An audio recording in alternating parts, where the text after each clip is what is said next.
موجهة لوائل غنيم. بعد اقتحام أمن الدولة ظهرت وثيقة على الفيسبوك. الوثيقة دي بتقول إن وائل غنيم كان مجند من جهات أجنبية، وإن هو قابل رئيسه في شركة جوجل جاريد كوهين قبل ما يتمسك، ولما اتمسك اعترف بأنه كان بيتعامل مع جهات أجنبية. بعد كده خرج من أمن الدولة بناء على ضغط من وزير الخارجية الأمريكي.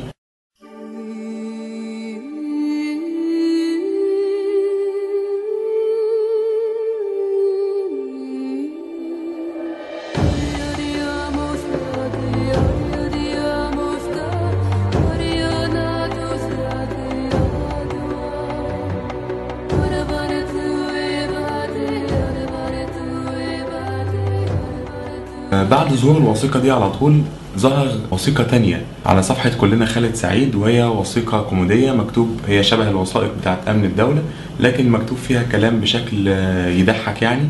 والوثيقة دي ظهورها يخليك تشك في أي وثيقة تانية تظهر على النت المفروض إن هي تكون تبع أمن الدولة.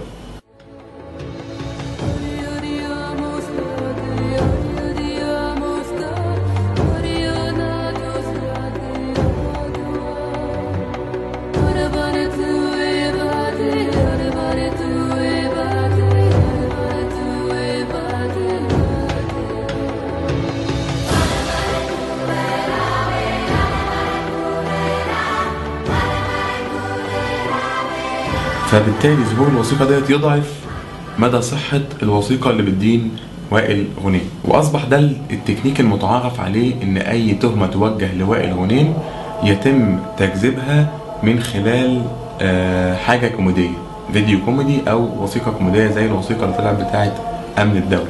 وثيقة أمن الدولة اللي خرجت ضد وائل غنيم كانت عايزة تقول إيه أو عايزة توصل للناس إيه؟ عايزة توصل للناس إن موضوع التحول الديمقراطي اللي حصل في مصر دوت كان جوجل ليها دخل فيه، وان وائل غنيم مشاركته في الثوره المصريه ما كانتش مشاركه وطنيه، ولكن كان بيأدي وظيفته في جوجل او بينفذ مأموريه مكلفاه بيها جوجل.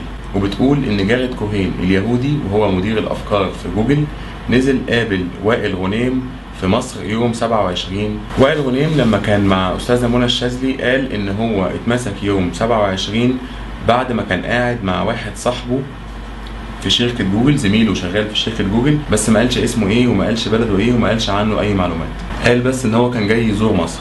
انا اختطفت يوم الخميس بالليل الساعة تقريبا 1 بالليل. انا كنت مع واحد صاحبي كان زميلي في الشركة، كان جاي بيزور مصر وانا كنت قاعد معاه. كان زميلي في الشركة كان جاي بيزور مصر وانا كنت قاعد معاه وخلصت معاه. خرجت من المكان ورايح بقى بتوجه عادي عشان اخد تاكسي. خدت طريق كده، فماشي في الشارع لقيت فجأة 4 اتلموا حواليا بيخطفوني. قعدت اقول الحقوني، طبعا خلاص انا فهمت ان دول امن اكيد يعني. الحقوني الحقوني. راح يعني جت عربية حط وشي في الارض، حط وشي في الارض وخدني على امن الدوله. طبعا اتغمت عينك وحصل كل ده. فهل الشخص اللي وائل غنيم كان قاعد معاه بالليل يوم الخميس يوم 27 قبل ما يتمسك هو جاريد كوهين اليهودي مدير الافكار في شركه جوجل زي ما وثيقه امن الدوله ما كانت بتقول؟ خلينا نبص نشوف مين هو جاريد كوهين. جاريد كوهين زي ما قلنا هو مدير افكار شركه جوجل، وجاريد كوهين في سنة من السنين خد جايزة شبه الجايزة اللي خدها وائل غنيم، وهي من أكتر 100 شخص أحدثوا تغيير.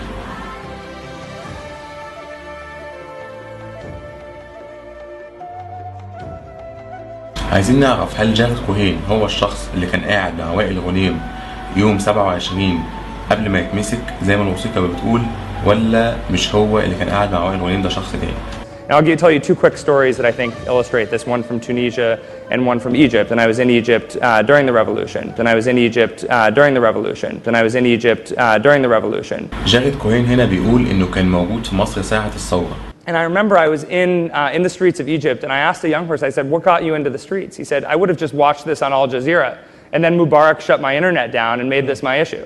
I talked to another person who said, what was I going to do? Sit at home in my tiny house that I share a room with, 2 brothers in and sit around and play on a computer that didn't work?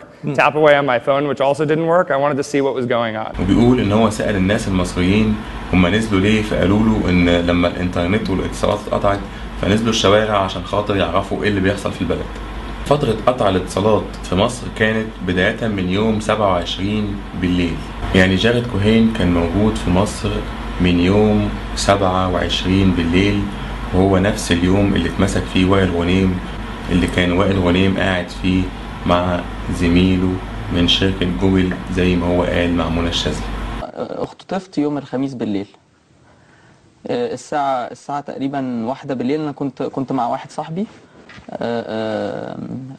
كان زميلي في الشركة، كان جاي بيزور مصر وأنا كنت قاعد معاه. وثيقة أمن الدولة قالت إن وائل غنيم يوم 27 كان قاعد مع جاريد كوهين زميله في شركة جوجل، ووائل غنيم قال إن هو كان قاعد مع واحد زميله في شركة جوجل. بعد كده قدرنا نثبت إن جاريد كوهين كان موجود في مصر أثناء الثورة. بعد كده قدرنا نثبت إن جاريد كوهين كان موجود في مصر في فترة قطع الاتصالات، يعني بداية من يوم 27. في واحد ممكن يقول لي ما هو مش شرط يكون قابل وائل غنيم، ومش شرط يكون نزل يوم 27، لأن الاتصالات فضلت مقطوعة فترة طويلة، ممكن يكون نزل بعد يوم 27.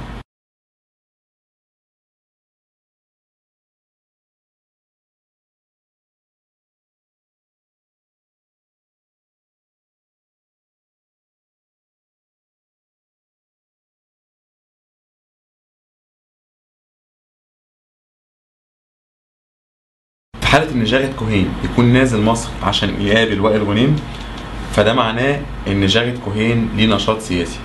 أما إذا كان نازل عادي مش خاطر يقابل وائل غنيم، فهو نازل زيارة، هو شخص عادي ملوش نشاط سياسي.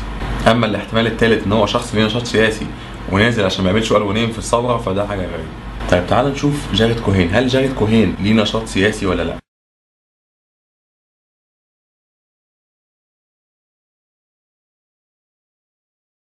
My name is Jared Cohen. I'm a member of the Secretary of State's Policy Planning Staff and co-founder of the Alliance for Youth Movements. جاريد كوهين هنا بيقول إنه مؤسس أو أحد مؤسسين ال AYM، جمعية اتحاد الحركات الشبابية.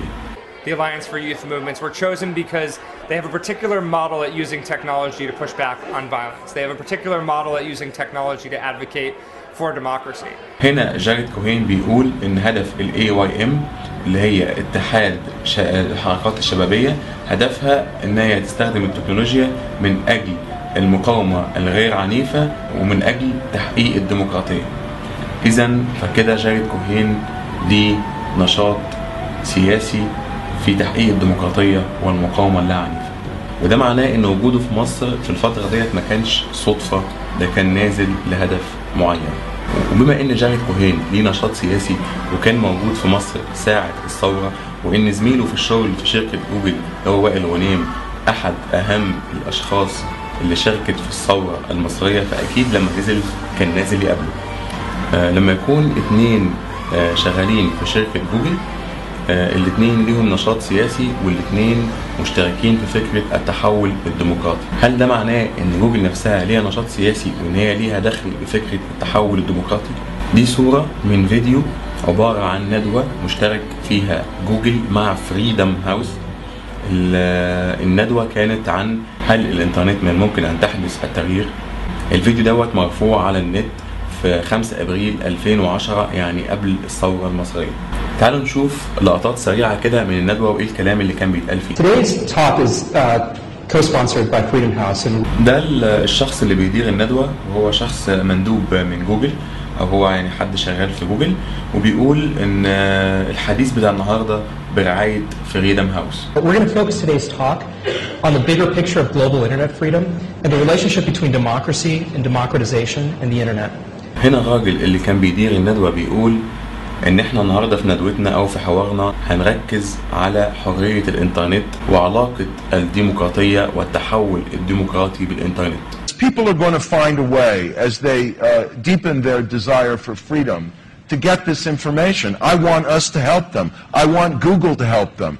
الناس هيلاقوا طريقة للوصول إلى رغبتهم الداخلية في الديمقراطية، وأنا عايز إن احنا نساعدهم وإن جوجل كمان تساعدهم. The most effective things the United States could do to advance freedom is take the, I don't know, many billions of dollars we're spending now to support democratic development and good governance around the world. اللي أمريكا تقدر تعمله إن هي بتصرف حاليا بلايين الدولارات من أجل نشر الديمقراطية في كل الحكومات على مستوى العالم. Also through social networking, it is far easier and quicker to connect to people who share your views and to organize. And to cite one recent example, in Egypt, there's a Facebook group supporting El Baradei's efforts to reform the election system and probably run for president, which has attracted over 170,000 members. وأيضا من خلال شبكات التواصل الاجتماعي على الإنترنت من السهل والسريع تواصل أشخاص مع بعض وإن هم يتبادلوا الأفكار والتنظيم. وعلى سبيل المثال في مصر في جروب بيدعم مجهودات البرادعي لتغيير نظام الانتخابات وبالتالي ترشيحه في رئاسة الجمهورية، والجروب فيه 170 ألف مشترك. الكلام ده كان في 2010 واللي بيتكلم دوت نائب مدير البرامج في فريدم هاوس. If you think of the case of Egypt, there's very little technical censorship, but there's some prominent bloggers like Karim Amer who are in jail because of what they wrote. And so وفي حالة مصر في قليل من الرقابة الإلكترونية على الإنترنت، ومع ذلك في مدونين بيتمسكوا زي كريم عامر اللي هو مسجون حاليا بسبب اللي هو كتبه على الإنترنت. يعني من الندوة دي كده واضح إن جوجل ليها نشاط سياسي وليه دخل بموضوع التحول الديمقراطي على مستوى العالم، وكان في تنسيق ما بينها وبين فريدم هاوس. وفريدم هاوس طبعا معروف نشاطها إن هو هدفها دعم الديمقراطية والتحول الديمقراطي على مستوى العالم عن طريق ثورات أو عن طريق قلب نظام الحكم بشكل سلمي. ومن المعروف إن فريدم هاوس ملك جورج سوروس اليهودي، ومن المعروف برضو إن شركة جوجل شركة يهودي. وطبعا مش محتاجين تفكير إن احنا نعرف إن جاريد كوهين شخص يهودي. تعال نرتب بقى كده أفكارنا. لما نعرف إن جاريد كوهين هو شخص يهودي وإن هو ليه نشاط سياسي في موضوع التحول الديمقراطي وإن هو مدير أفكار شركة جوجل، وإن وائل غنيم برضه ليه نشاط سياسي وهو مدير التسويق في شركة جوجل، وإن جاريد كوهين كان موجود في مصر ساعة الثورة وإن هو قابل وائل غنيم، وإن شركة جوجل ليها نشاط سياسي وإن هي بتدعم فكرة التحول الديمقراطي باستخدام الإنترنت، وإن الشرارة الأولى بتاعة الثورة المصرية كانت عن طريق الإنترنت، وإن وائل غنيم هو صاحب أكبر صفحة كانت بتدعو للثورة في مصر وهي صفحة كلنا خالد سعيد. هل الحاجات دي كلها ممكن تكون صدفة؟ وده ما يخليناش نشك إن وثيقة أمن الدولة اللي ظهرت ضد وائل غنيم فيها شيء من الصحة أو إن هي وثيقة صحيحة؟